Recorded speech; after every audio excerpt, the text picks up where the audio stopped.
Guys, അങ്ങനെ ഞാൻ നാട്ടിലെത്തി. ഞാൻ അവിടെ നിന്ന് വരുന്നേരം ഞാൻ എന്നും വ്ളോഗ് ചെയ്യണം, എന്നും എന്തെങ്കിലുമൊക്കെ ചെയ്യണം എന്നുള്ള ഒരു ധാരണയിലേക്കാണ് വന്നത്. പക്ഷേ ഇവിടെ എത്തിക്കഴിഞ്ഞാൽ നമുക്കൊന്നും പറ്റൂല. ആൻഡ് നമ്മൾ കുറേ പ്ലാനിങ് നടക്കുന്നല്ലാണ്ട് ഒരു സാധനം എക്സിക്യൂട്ട് ആവില്ല. പിന്നെ അതിൻ്റെ ഇടയ്ക്ക് കുറേ വള്ളികളും പ്രശ്നങ്ങളൊക്കെ വരും. അപ്പോൾ നമുക്കത് തീരെ നടക്കില്ല. അങ്ങനെ ഇന്ന് നല്ല കുറേ കാര്യങ്ങൾ ചെയ്തു, പക്ഷേ ഒരു വ്ളോഗ് ചെയ്യാൻ മാത്രമുള്ള സംഭവങ്ങളും ആയില്ല. അപ്പോൾ ഇന്ന് ഞാൻ വിചാരിച്ചു വെറുതെ ഒന്ന് നോളജ് സിറ്റി വരെ പോവാം, ഡ്രൈവ് ചെയ്യാം എന്നുള്ളതിൽ ഞാൻ വീട്ടിൽ നിന്ന് അങ്ങനെ ഇറങ്ങിയിട്ടുണ്ട്. ആദ്യം ബൈക്ക് എടുത്തിട്ട് പോകാമെന്ന് വിചാരിച്ചത്, പക്ഷേ പ്രായം എന്നെ കീഴടക്കി തുടങ്ങി ഗൈസ്. മറ്റേ അറബി ഒട്ടകവും പി മാധവൻ നായരിലും പറയുന്നുണ്ടല്ലോ, എന്ത് ചോരത്തിളപ്പൊക്കെ മാറിയോ, തണുത്തുറങ്ങിയെന്ന് പറഞ്ഞ പോലെ ആ അവസ്ഥയാണ്. പണ്ട് മൈസൂർ പഠിക്കുമ്പോൾ ബൈക്ക് എടുത്ത് ആനക്കാടിൻ്റെയും പുലീൻ്റെ ഇടയിൽ കൂടെ പോയിക്കൊണ്ടിരുന്ന ഞാൻ ഇപ്പോൾ ഒരു മഴ കാണുമ്പോഴത്തേക്കും എനിക്ക് നെക്കടിക്കുന്നു, വെരി മച്ച് നെക്ക്. അതാണ് അവസ്ഥ ഗൈസ്. പ്രായമായി ഗൈസ്. സോ അങ്ങനെ എൻ്റെ അവസ്ഥ.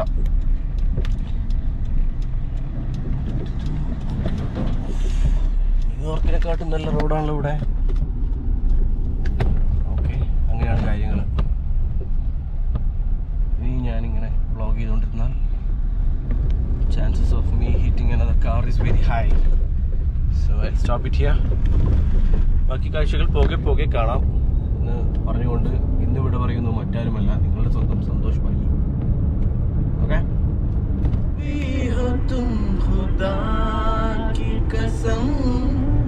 लाजवाब हो,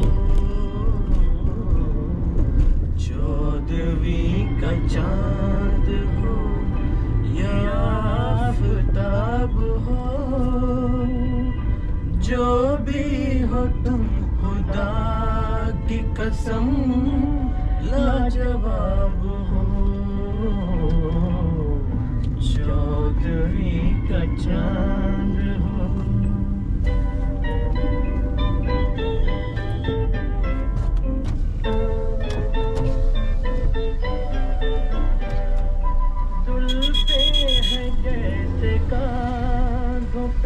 बादल झुके हुए, आंखें हैं जैसे मैं प्याले भरे हुए, मस्ती है जिसमें प्यार की तुम वो शराब हो, चौदहवीं का चांद हो.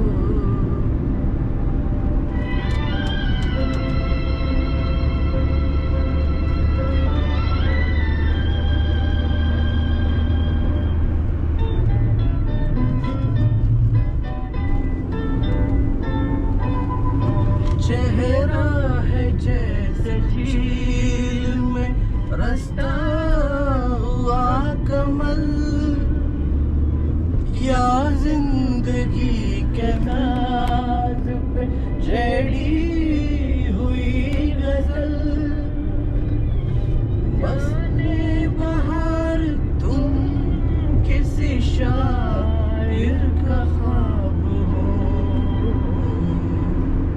चौदहवीं का चांद हो.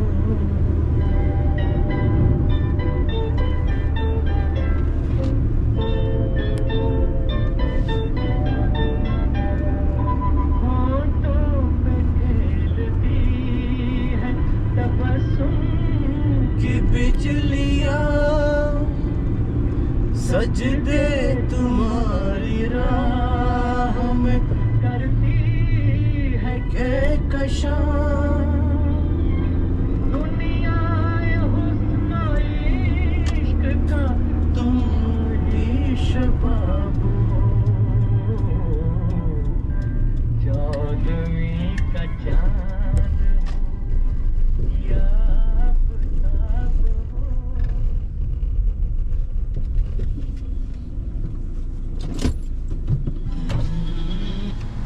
500. ഓ ആവറ്റുണ്ട്.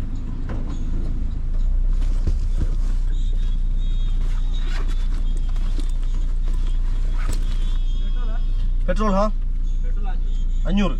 യെസ്.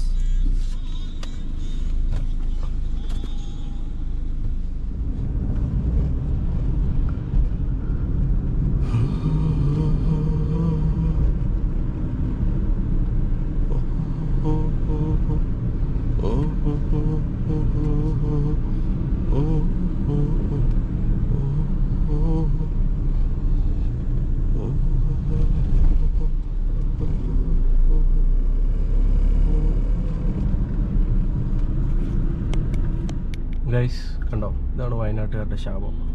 ഇപ്പോൾ ഒരു ആംബുലൻസ് ഇല്ല വന്നിട്ടുണ്ടെങ്കിൽ എത്ര ബുദ്ധിമുട്ടെന്നറിയാം. അപ്പം നമ്മളിങ്ങനത്തെ ഓരോ വഴി തുരങ്കം അത് എന്നൊക്കെ പറഞ്ഞ് എന്തെങ്കിലുമൊക്കെ വഴി ഉണ്ടാക്കാൻ നോക്കുമ്പോൾ അതിന് തുരങ്കം വെക്കുന്ന കുറേ ആൾക്കാരുണ്ട്. അതിനൊക്കെ ഞങ്ങൾ എതിർക്കും. അങ്ങനെയുള്ള എല്ലാ കാര്യങ്ങളും ഞങ്ങൾ എതിർക്കും. അവനൊക്കെ എന്ത് ചെയ്യണം അറിയാം. Bloody fools. ഓക്കെ, അങ്ങനെയൊക്കെയാണ് കാര്യം. ഒരു നൈസ്. ഒരു മഴയും കൂടെ പെയ്താൽ നല്ലതായിരുന്നു. അതാണ് എൻ്റെ പ്രശ്നം. ഞാൻ ഇവിടെ വരുന്നവരെ പറഞ്ഞു, ഇവരൊക്കെ പറഞ്ഞു എന്നും മഴ ഇവിടെ, നീ വന്നാൽ മതി, ഡെയിലി മഴയാണ്. ഒരു മഴ കാണാൻ കൊതിച്ച് ഇവിടെ എത്തിയപ്പോൾ മഴയില്ല, വേഴാമ്പലും ഇല്ല. അങ്ങനെ വേഴാമ്പൽ മൂടാണ്.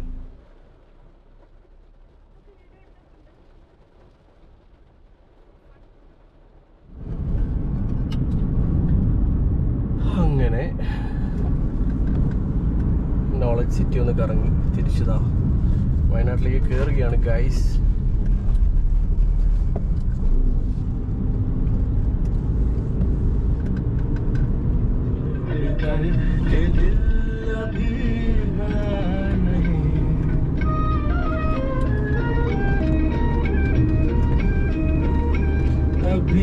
अभी तो आई हो, अभी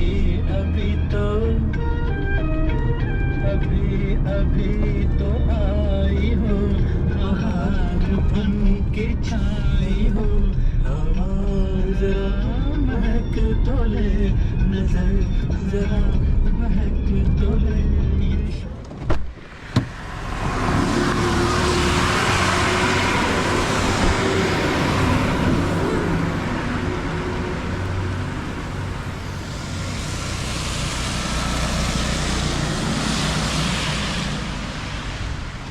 ഒന്നും കാണാൻ പറ്റില്ല ഗൈസ്.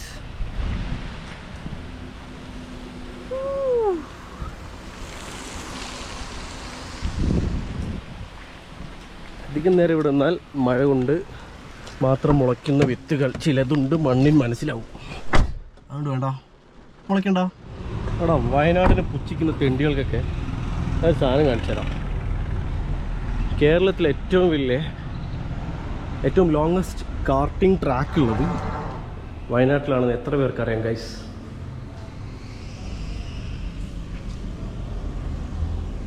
അപ്പോൾ നമുക്കൊന്ന് പോയി കാട്ട് ചെയ്തിട്ട് വരാം.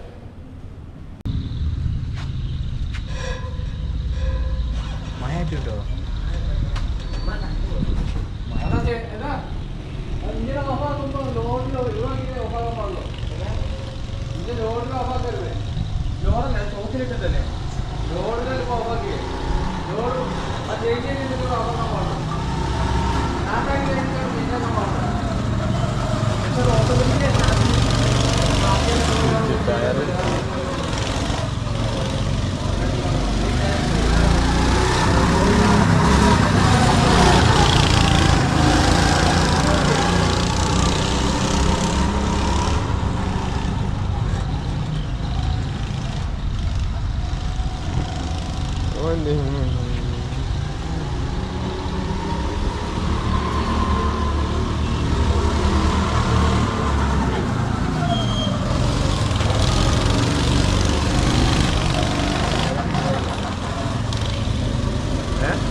ട്രാക്ക് പരിചയം ഉണ്ടാകുമ്പോഴേ